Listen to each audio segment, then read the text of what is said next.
Hello and welcome to another practical. In this video we will talk about missile damage application in frigate PvP. This is a relatively simple topic, but it's quite important because it affects many feats for frigates that use missiles.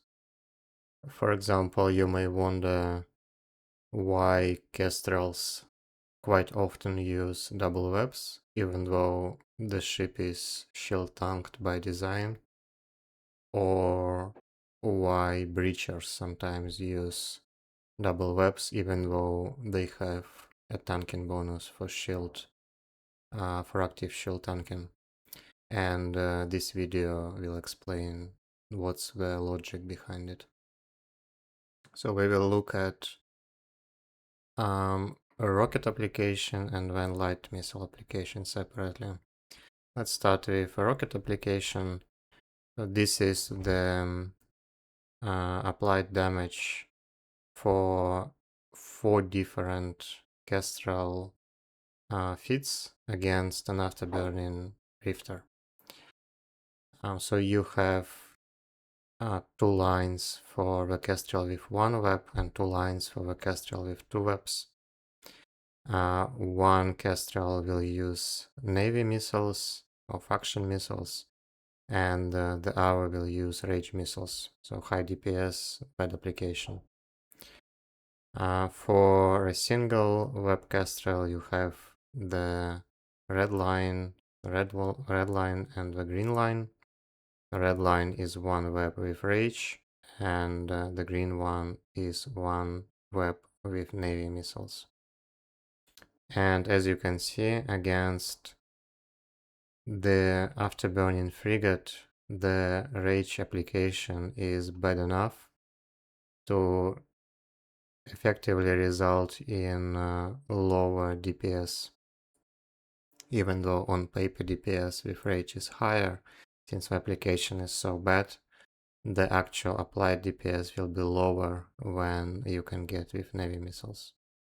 But if you fit 2 webs, so you get a blue line for the Kestrel with 2 webs and rage missiles, and the orange line for Kestrel with 2 webs and navy missiles, situation is reversed. Now, since you get a much better application due to 2 webs, you also get a significantly higher DPS with rage than with navy. And now if we compare 2 feats, we can see that by adding a web, we go from 92 DPS applied. This is the highest you can get out of a single web Kestrel, to 141 DPS applied, which is the highest you can get with 2 web Kestrel with rage. So this is more than 40, even 50% DPS increase. And this is why it's so attractive to fit double webs to fight against frigates with afterburners, even though you sacrifice some tank on frigates like Kestrel or Breacher, you get a significant bonus to DPS.